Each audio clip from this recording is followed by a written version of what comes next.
into the office, walking down the hallway as you do. I was feeling pretty good. And the boss walks past me and he does these ones, or this one.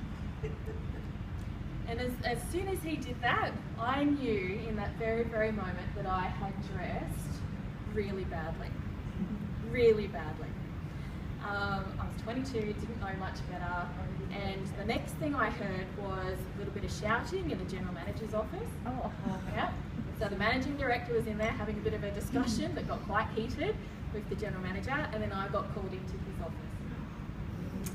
And I got told that I was lucky that I wasn't getting sent home that day and having to go and change, and that Casual Friday had been banned from our office. I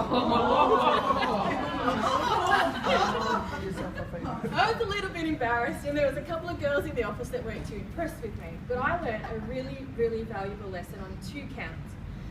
1, because I knew that I hadn't dressed appropriately for my job, and 2, it cost me a promotion. I had worked my butt off in this office for quite a long time, and I was working on corporate accounts, and I was trying to get a corporate account manager's job. I had all the skills in the world, and it didn't amount to anything because what my boss saw of me, particularly on that day, was completely incongruent with what my skills and what my abilities were. There's this quote that I absolutely love, and it's by Ralph Waldo Emerson, and he says that who you are speaks so loudly, I can't hear what you're saying. And I love that quote because I absolutely believe it with every bone in my body that it's true. You all understand the value of first impressions, yeah? Yeah. But the thing is, I think we can tend to forget the value of first impressions as well. My son understands the concept of impact and his own image. I had a chat with him the other day. We were heading out to the school disco, and he says to me, he goes, "Mum," he goes, "Oscar only goes to the disco for the food." And I went, "Well, you know, you have to pay for the food." And he goes, "Yeah." He goes, "I go to the disco for the food, the dancing, and the girls. And that's why I dress like bam." He's not even 10 yet. But the point is, he understands the value of his image at such a young age and the impact that it can have on people.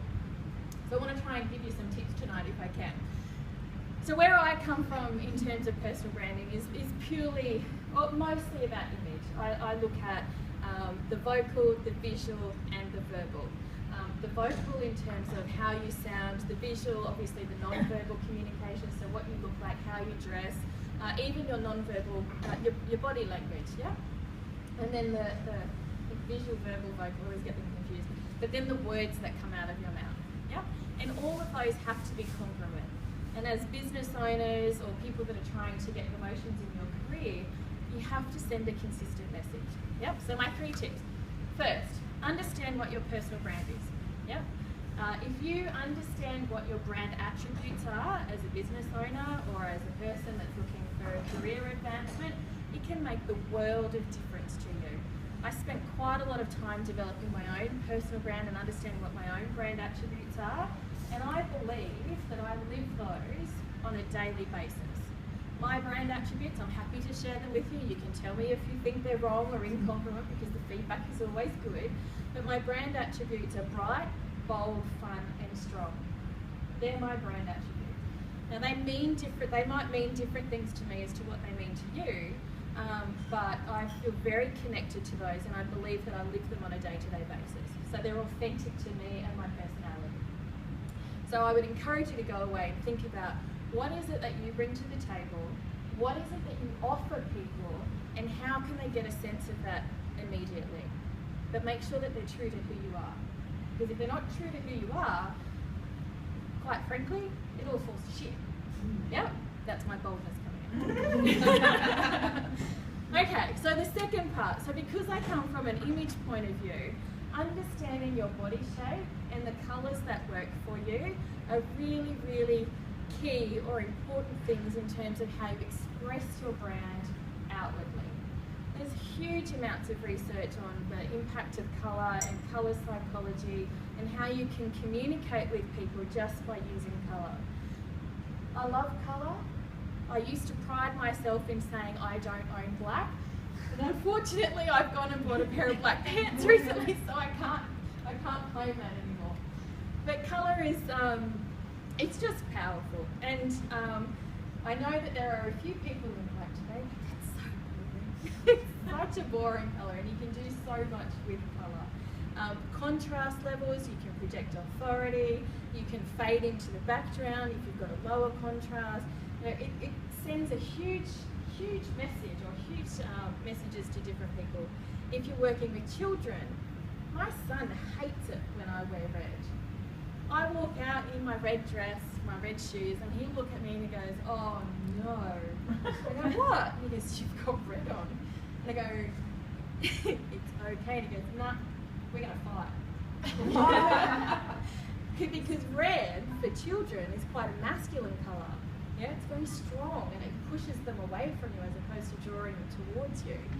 If you're working with children, you want softer, more feminine colours, just so that they come in and they can build greater, build rapport with you easily, because they need love and nurturing and things like that. Yeah. So he hates it when I've got my red on.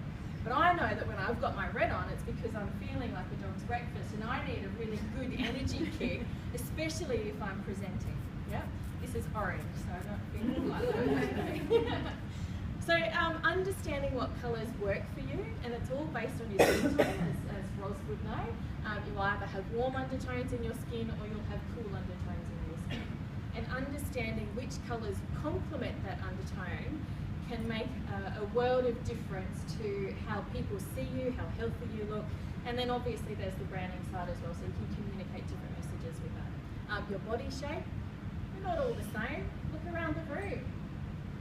Some of us have got bigger breasts, some of us have got smaller breasts, some of us have no breasts, some of us have, we've got bigger hips and whatever else, but we've all got different body shapes. And the first thing that when I'm working with my clients, you have to like your body. Like your body, accept it for what it is, and then just learn how to dress it. When you're comfortable in your own skin, and you accept yourself for everything that you are, bloody hell, that's powerful. That is so powerful. And that's what I think makes a great personal brand. When you accept who you are, and you can project that through the way that you dress, the way that you accept yourself. It's kind of like an attitude thing, yeah? People buy into that. It's incredibly powerful. Okay, finally, it's getting a little bit touchy-feely, isn't it? The last thing is when you're out walking the talk. It's great that you look the part, yeah? It's great that you feel the part, but if the words that come out of your mouth don't sound the part, it can fall to bits. So when I'm working with people, I try to make, now, these days, I try to make sure that when they're standing up in front of people, they've got the right words to say as well. So what is it that's unique and different about you, and that you can communicate with confidence so that you're not stumbling over your words, that enhances the image, and it just finishes off the package, if you like, yeah? I think it's great, you can have written a book, and I take my hat off to anybody that's written a book. I've only written half a book. Yep, I've got 15,000 words to go, and it's the most painful 15,000 words in my life. It's just not going to happen. But it's great to have all those things, your social media all sorted out, because that's part of your branding as well. It's not where I go with people, but if you don't look the part and you don't sound the part,